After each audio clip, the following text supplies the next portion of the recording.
There is a quiet tragedy that plays itself out in the lives of so many people, an invisible script etched not in ink, but in wounds, in silence, in compromise, in the parts of ourselves we've been taught to dismiss, and it is this silent, sorrowful truth, until you learn to respect yourself deeply and honestly, with no conditions or performance, you will continue to attract into your life the very people and situations that confirm your hidden belief that you are not worthy of respect. This is not merely a poetic sentiment or a motivational phrase dressed in spiritual robes. It is a psychological law that Carl Jung understood in a way few others did, for he was not concerned with fixing appearances or creating temporary illusions of confidence. He wanted, rather, to descend into the vast, often terrifying, often neglected underworld of the psyche, to unearth the truths buried under years of cultural obedience, familial expectations, religious guilt, and self-betrayal masked as virtue. You see, we are not treated by the world simply as we are treated, more often than not, as we allow ourselves to be treated. And though this notion may sound accusatory or harsh, Jung did not intend it to be a judgment, but rather an invitation. A challenge to stop blaming the external world for the internal war we have refused to fight, for the boundary we never drew, for the silence we never broke, for the word no that we swallowed even when it burned inside our chest like a scream suffocated by fear. If people disregard your time, if they constantly interrupt your words, if they take from your emotional reserves but never pour back into your cup, if they leave you feeling like an afterthought, like furniture in their personal theater, then perhaps, as difficult as it is to admit, it is because somewhere deep inside you have decided, or were conditioned to believe, that this is what you deserve. And why would you believe that? Because once, long ago, perhaps even before you could speak, you learned that love had conditions, that your feelings were too much, that your anger was inappropriate, that your needs were inconvenient, that your truth was dangerous, and so you began the long, slow, almost imperceptible act of erasing yourself, not all at once, but piece by piece, until you became what others could tolerate, until your own reflection no longer frightened or offended anyone, until your identity was trimmed into something manageable, something acceptable, something palatable, but also tragically something forgettable. Carl Jung spoke often of the shadow, that hidden part of the psyche, where all the unacceptable traits, the disowned emotions, the forbidden impulses are banished, and it is in this shadow that your self-respect first goes to die. For in order to be good, to be loved, to be accepted, you buried your assertiveness, your righteous anger, your capacity for saying enough, your sacred rebellion, and in its place, you erected a persona, a mask made of politeness, passivity, selflessness, and quiet desperation, hoping that if you just smiled wide enough, sacrificed long enough, stayed silent patiently enough, someone would finally notice your worth and treat you as the valuable, precious being you always were beneath the facade. But the world does not reward quiet self-betrayal with reverence. It rewards boundaries with respect. It rewards truth with recognition. It rewards authenticity with connection. And most painfully, it rewards invisibility with indifference, until you learn to walk away from situations that insult your dignity, until you allow yourself to speak up when your soul is suffocating under the weight of what's unspoken, until you give yourself permission to disappoint others rather than abandon yourself. Nothing will change, and no amount of external validation will fill the hole created by internal neglect. You may try to compensate with achievements, with charm, with beauty, with compliance, with being useful, agreeable, indispensable, but these are all currencies of a persona, not the soul. And people can smell the desperation behind the smile, the fear behind the kindness, the insecurity behind the flattery, and while they may not articulate it, they respond to it instinctively, often by pulling away, by taking you for granted, or by treating you as someone who is convenient but not worthy of reverence.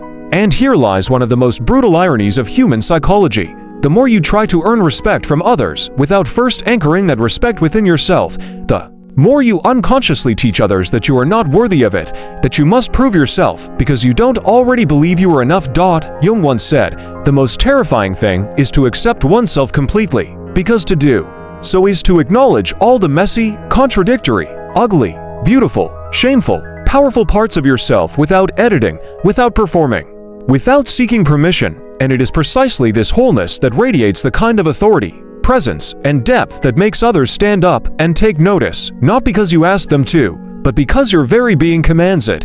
But to get there, you must undergo the long and often painful process of individuation, which Jung described as the journey toward becoming the self, not the social self, not the obedient child, not the pleasing partner, Not the accommodating friend, but the integrated being, who no longer lives by the rules of external approval, who no longer seeks validation from the eyes of others because they have made peace with their own gaze in the mirror. This journey begins not with a grand gesture, but with a simple, terrifying, revolutionary act, saying no to what depletes you, saying no to what disrespects you, saying no to what shames, belittles, dismisses, or erases you, and more importantly, saying yes to your needs, to your anger, to your intuition, to your voice, to the shadow parts of you that were exiled not because they were wrong, but because they were powerful. You will be afraid at first. You will feel guilty. You will feel like a traitor to the version of you that always said yes, always made peace, always kept things light and easy for others. But this guilt is not a moral compass, is a symptom of psychological conditioning, a ghost left behind by an old self trying to keep you small. Feel it. And keep going anyway, because every time you say no to what dishonors you, you are building a new internal structure, a spine of steel where before there was only a mold of clay, shaped by the hands of those who needed you to remain soft and compliant so they could feel powerful. And with every act of self-respect, you change the signal you send to the world. You are no longer pleading to be seen. You are no longer performing worth. You are no longer molding yourself to fit into containers that were never designed for the fullness of your being.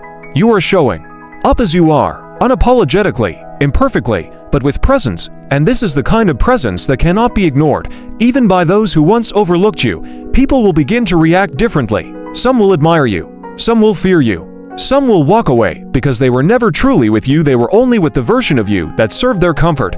Let them go, because now, finally, you are with yourself, and that changes everything.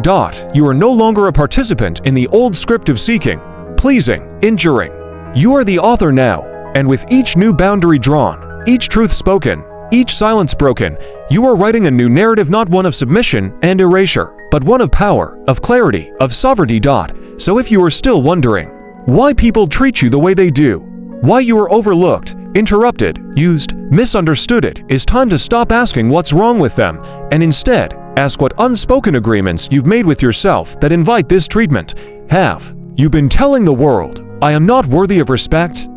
Not with your words, but with your choices. Then now is the time to revoke that agreement. To stand in the center of your own life. To embody the truth that Jung whispered through all his work. Until you respect yourself, nobody else will. And once you do truly, wholly, fiercely respect, will stop being something you chase. It will become something you emanate, not through force, but through the quiet, unshakable power of being a person who has finally come home to themselves.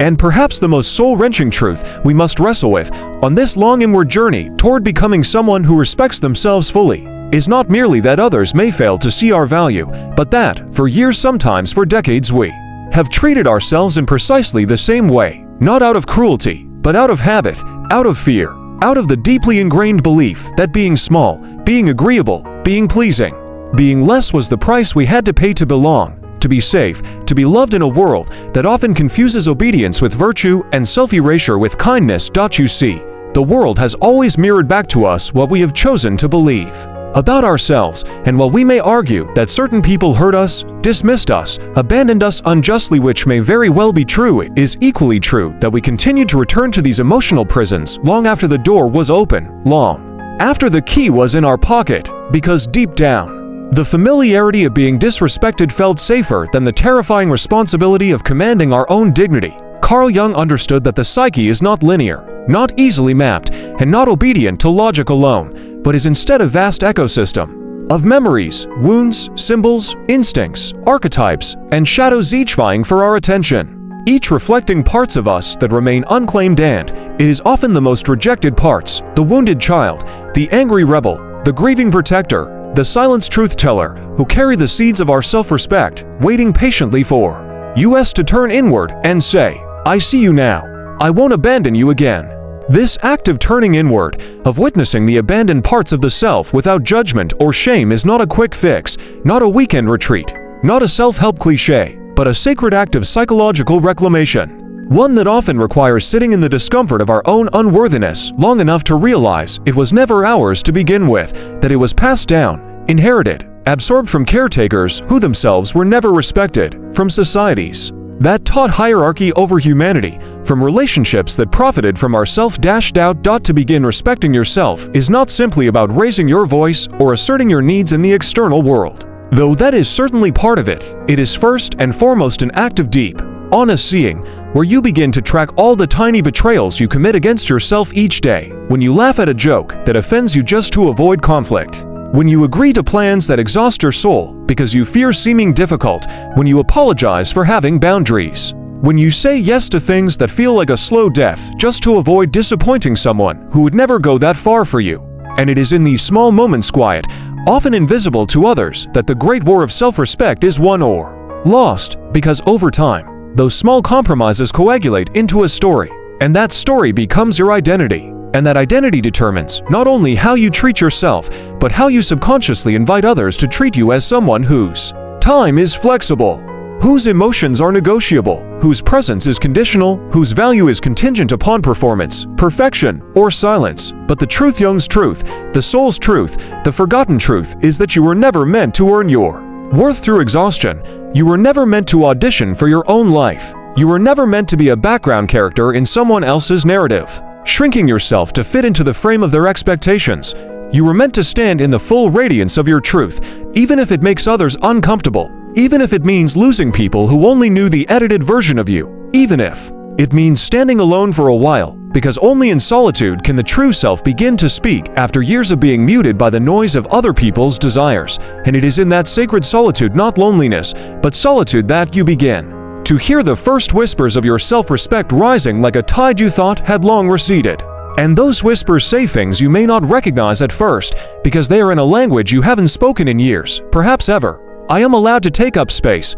I am not too much. My needs are valid. I don't have to explain my boundaries. I don't owe anyone my self-abandonment just to keep the peace. These aren't affirmations, they are declarations of sovereignty, fragments of a deeper psychic truth awakening inside of you. Truths that Jung would call the emergence of the self, the moment when your ego, the false self constructed to survive, begins to collapse under the weight of your soul's yearning to be seen in its totality, no longer split between shadow and light, no longer fractured between who you are and who you pretend to be. And the moment you begin to live from that place, no longer asking, will they like me if I do this?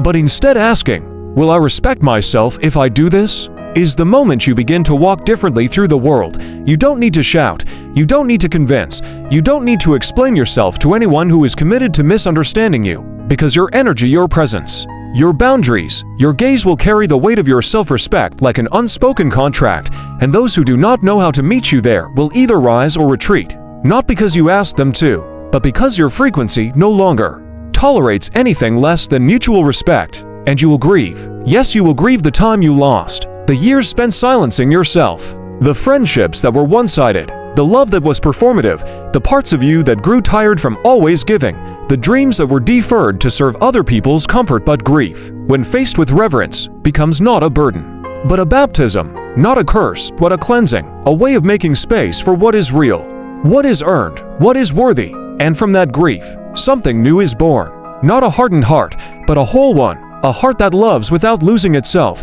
a heart that gives without disappearing, a heart that no longer trades its truth for temporary peace, a heart that understands what Jung meant when he said, the privilege of a lifetime is to become who you truly are. Not who you were told to be, not who they needed you to be, but who you were before the world told you to apologize for existing. And when you become that person, not perfectly, not completely, but more and more with each breath, each choice, each act of self-respect, you will notice something extraordinary. People will begin to respond to you differently, not because they've changed, but because you have, and the world, like a mirror, reflects the one who looks into it.